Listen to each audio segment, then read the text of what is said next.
Masahiro Matsuno with another play for the ages.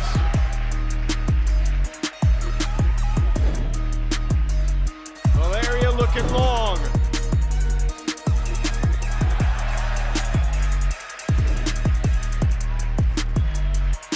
Ball check gets open again.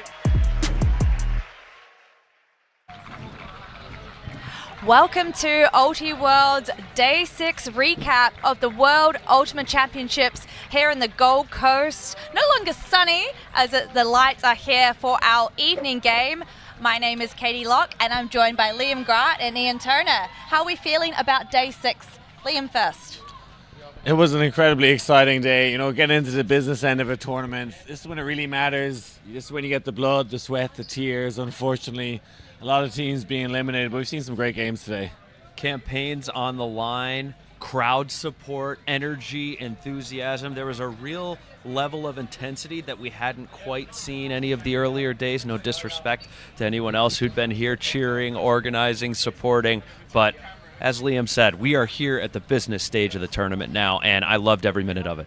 Definitely. And once this game finishes up behind us, we will be done with quarterfinals and all semifinals will be locked in. Here's our main storylines of the day. Epic collapses as the Belgian Open team, who were favoured to go deep into the tournament, they gave up 4 straight goals to Japan, losing that quarter, and Japan mix giving up 3 straight to Australia. Yeah, I covered that Belgium Open game, and they were 14-11 up and had fought back, and you were expecting to punch it in, but they were complacent, inexperienced. They had 7 possessions to win the game, and it sounds like an epic comeback from Japan, but the wheels came off the wagon for Belgium, and it was heartbreaking. A very young squad, and you feel for them, European champions. I think a lot of Europe were hoping to go deep into the bracket, wanted to see them play the likes of Australia and US just to see those games, but yeah, looking back at the highlights here, it was a really fun game to watch, super exciting, but it was the composure and experience of Japan that came through. Akifumi Murioka had an incredible game, and actually went 7-3 down at the start, Belgium, but came back to take half 8-7 with plays like that from Toby de Krana. Yeah, they were up 14-11, and at that moment, it seemed like Belgium's inexperience really started to rear its head. This is a team that had other great championship experience, but tried to play hero ball and maybe adjust its strategy down the stretch. And there's the winning goal for the Japanese there, breaking Belgium after they had 7 chances to close things out and win that one. Just heartbreaking stuff. I know there's still a bright future ahead for Toby de Krana and the likes, but this is going to be a tough one for them to swallow. Meanwhile, a tough day in the office for Japan on the mixed side, heartbroken by the Australian mixed side, who came back to recover a deficit and take the game on Universe 15-14. Japan putting their early authority on the game and holding a couple of breaks ahead of Australia, but the home crowd got a lot of support and managed to punch in the last fruit in a row. We had some huge hucks and bids from the D-line. I mean, that right there, that huck is why John McNaughton was picked for this team.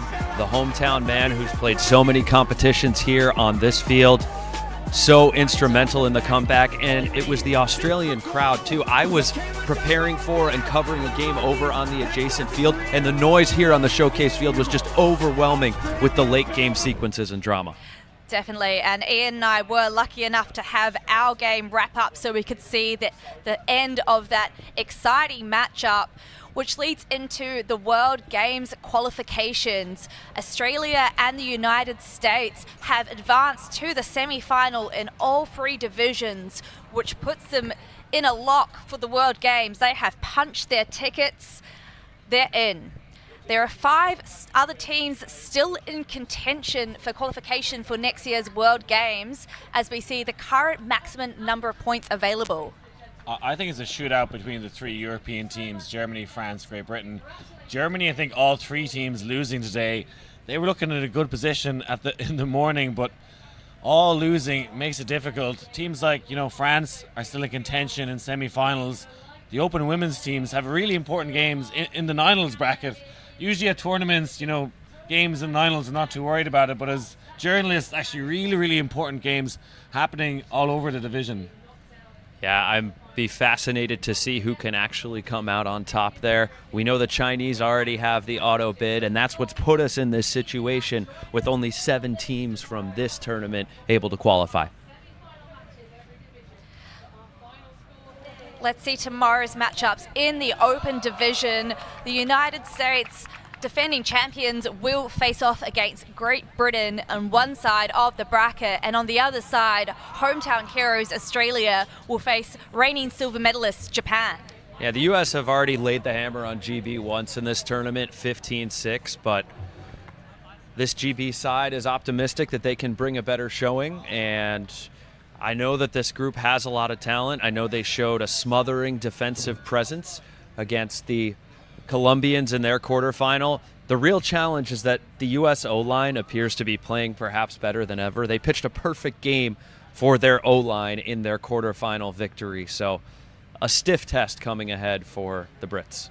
It's going to be a really exciting semi-final, that Australia-Japan one. Australia, hometown heroes, Japan. We're talking about beating America. They said they came here to get revenge. So, I think that's going to be a really exciting game. And I think one thing that a lot of us in the media have perhaps done is underestimate the Japanese. We took a look at how old that collective roster was, wondered if this was a swan song that wouldn't result in a medal or some later qualification, but the Japanese, despite some challenges in power pools, have found their way back in the semifinals, and Masahiro Matsuno and his teammates are recapturing magic and delivering greatness here in Australia. Japan have been upset twice by Australia today, so can they get their revenge in the Opens division to get something special and make their ticket to the final? But in the mixed division, as we see, Australia will be facing Australia will be facing the United States. That's a rematch of the gold medal match back in London 2016. On the other side of the bracket, Canada and France. European defending champions France looking very strong in their quarterfinal. Yeah, that's a massive game for France because, as I mentioned, their open team and women's team out of the top 8 brackets. So if they're looking to qualify for World Games, that could be the game that gets them there, steps them over the line.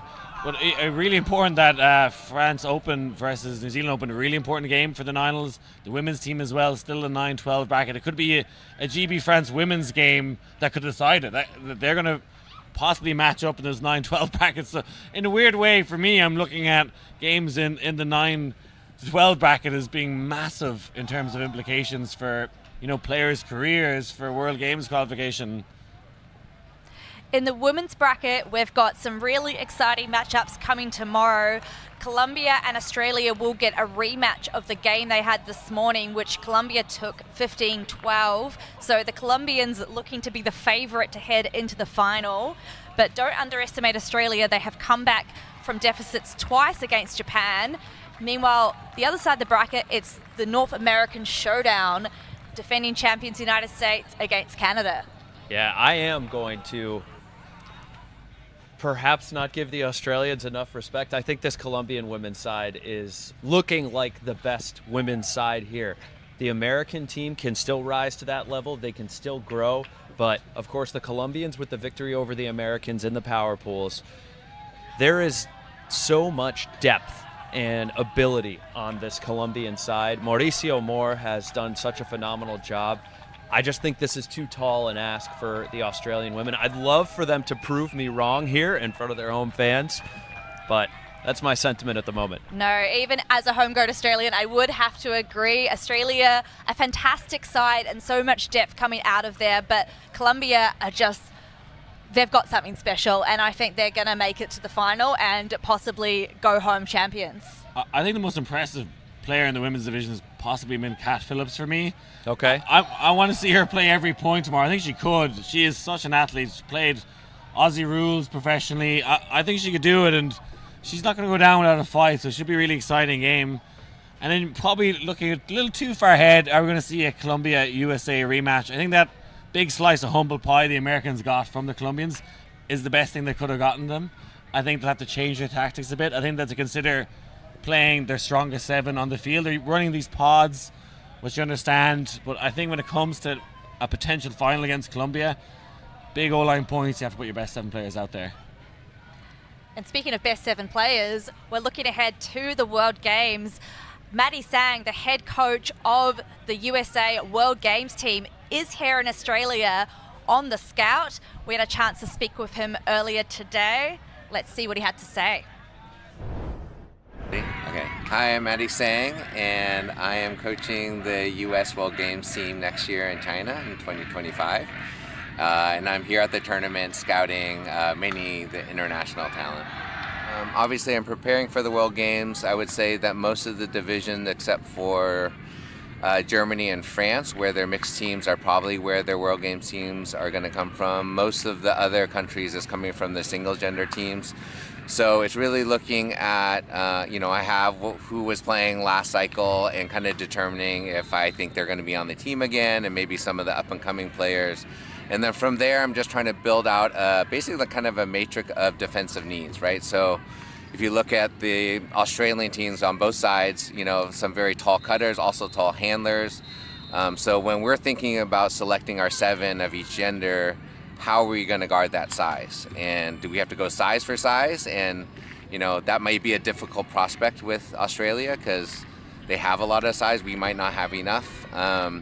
So, it's interesting watching maybe the Aussies play the Japanese, and can we match maybe size for speed and those kind of things. So that's basically what I've been doing. It's been super fun. It's been really, I don't get a chance to watch international talent live, so I've been really enjoying that. I think it's a unique challenge is that I don't have as much experience coaching mixed, and really for this cycle and for the last part of the year with this cycle with the national teams coming here, I've really been focused on trying to become a better mixed coach. So it has been learning. Like I had a 2-hour conversation with Patrick Sherlock, who is my assistant for the World Games, but also, coaches U24 mix and a very accomplished club coach. And so really talking, basically learning. So that's been really fun. And there's a lot of aspects of mix that actually fit really well into kind of what I like about Ultimate. And so a lot of it is about, offensively cutting in a way to feature other players, right? So not cutting for the disc, but cutting to make space for other folks. And obviously in the mixed context, you have to be incredibly aware of that. And so for me, it's been a really fun learning experience this past year, but also I feel like both the World Games format, where it's very few players who have to do a lot of things, like I like versatility, and the part of like having to build awareness where you're really cutting for your teammates. And then the defensive part is super interesting in mixed gender, and like what kind of switching you can do, what kind of zones you can do. So for me, it's been really fun as being a pretty old dog trying to learn some new tricks. Well, Matty Sang is always so insightful, and the wealth of knowledge he has from winning championships with Fury, winning championships with other iterations of Team USA at the World Ultimate Championships. It's amazing how much experience he has, but how humble his perspective is to acknowledge how much he has to learn about the mixed division and how much scouting he still has to do for the next cycle. Yeah, we softened him up at the pub last night. Top lad for drinking pints as well. I really enjoyed him. I've always seen him in professional stance. We brought him to Miami Marquette last night, sampled some food. He has a food business as well, so he knows a lot about food and Ultimate. But yeah, we were chatting about the potential of a Europe versus USA Ryder Cup-esque showcase game. Rumours going around the fields of something like that happening, but yeah, really likable guy, you have to admit, and an expert coach, so much wisdom. I got so much out of him, just a couple of hours having a few beers and chatting, and can't get enough of the man. You got tickets on pre-sale for that exhibition yet? Yeah, there's a discount code in the... I'll put my deposit down right now. But yeah, we'll add, I met Matty for the first time yesterday, and I was just floored at how humble and kind and respectful he was. So I think he was a great selection for the USA World Games team. I tried to introduce him to the Australian World Games coach, Anna Ragaki, who's also here scouting, but they were unable to connect quite yet, but hopefully that'll happen before the week is out. But that is a wrap on day 6 of the World Ultimate Championships. Team Canada have just won in the women's game behind us, so they're a lock for the semi tomorrow. It's been a lot of great stuff to see, and stay tuned for the semis tomorrow here on Ultiworld. On behalf of Katie Locke, Ian Toner and Leon Grant, I hope you have a wonderful evening, day, wherever you are in the world, and thanks for watching.